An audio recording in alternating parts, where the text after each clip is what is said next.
Hey guys, aloha from the beautiful island of Oahu. And I'm here today in the beautiful beaches of Waikiki, Honolulu.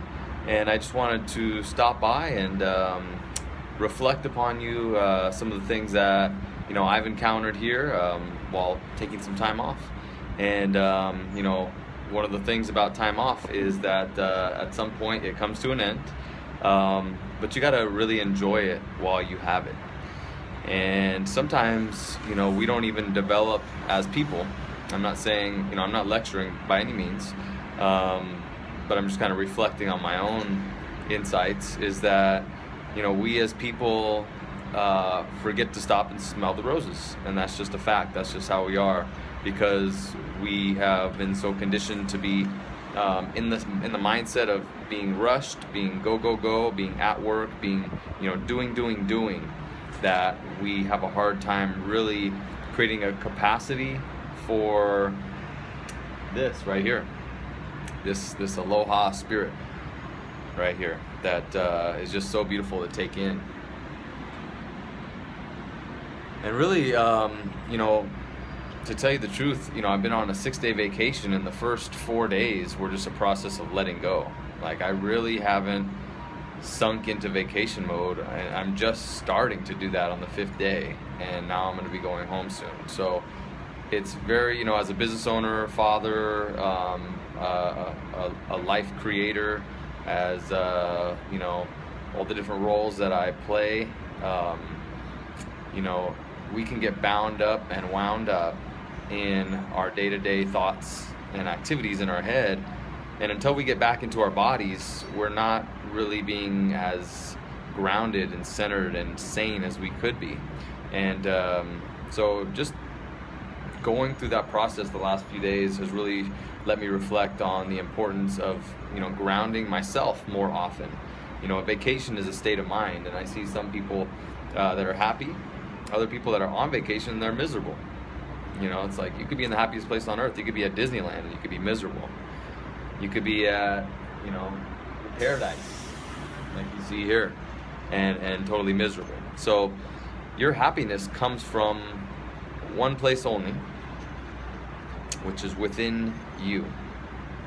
It doesn't come from your wife, your husband, your kids, your ability to achieve the Maserati and the house and the next promotion, or to get gobs and gobs of money. Your happiness literally is within you. You can tap into it at any moment.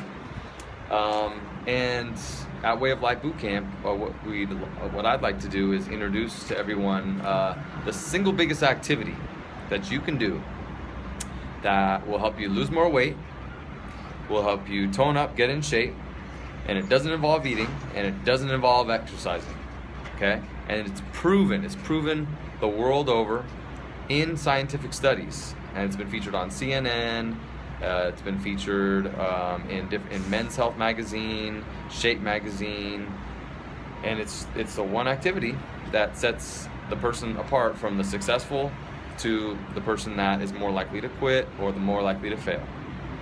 That activity is, drum roll please, journal writing. Yeah, journal writing is so powerful, and I've gotten away from it myself, but I'm definitely getting back to it. This trip is a reminder that I need to get back to journal writing. It's so important to get my thoughts, feelings, and everything down on paper, because just the process of writing it clarifies it. The process of writing it helps you reflect, okay? And when you reflect, you can grow from experiences rather than just letting them pass you by. So taking that time for reflection. If you don't know what to write, I wrote out a little guideline that you could follow in a journal page, in a journal entry. First one, I don't know if you could read it, I put the date. Sometimes we get writer's block. Start with the date. Next is my thoughts and ideas. So this is where you can write down goals. You can write down any thoughts and ideas that are going through your head. Different feelings, be it anger, frustration, be it triumph, be it victory, be it love, be it different ideas that are just send you spinning, or even just seeds of ideas that you haven't really formulated yet, but you know something's there about to grow, that's where you put this.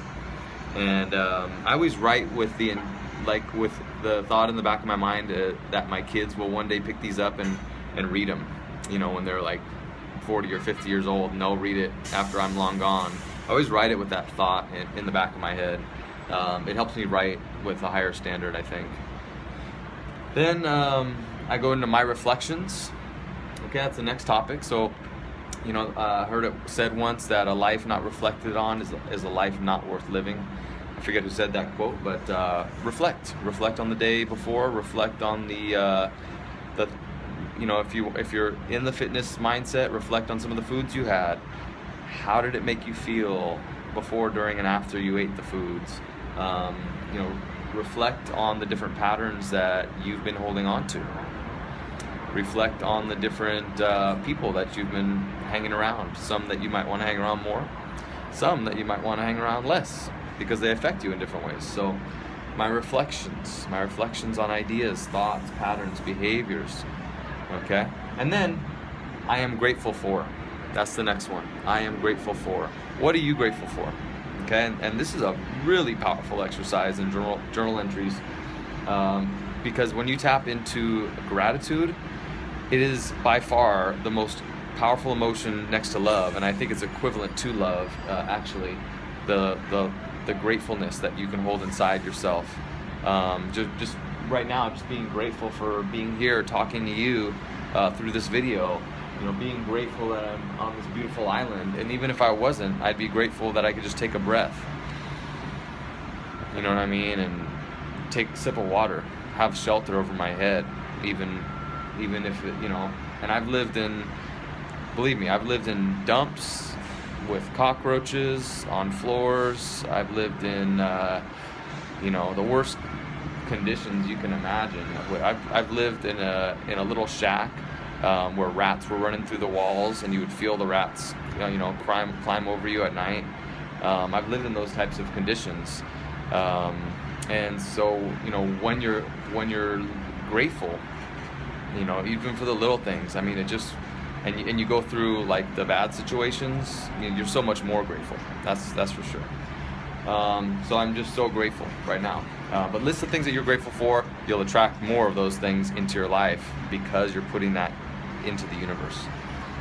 My intentions for today are the last ones, all right? So write down your intentions for the day or for the week.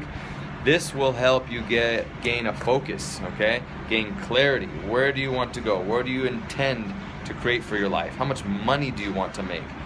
Money's not the root of all evil. A lust for money is the root of all evil, okay? So how much money do you really want to make? Is it $10,000 a month? Start asking yourself, what do you need to do to start making that type of money? In terms of fitness, you know, what are my intentions? My intention is to work out, eat some fresh fruits and vegetables, you know, make some stir-fried chicken, whatever it is.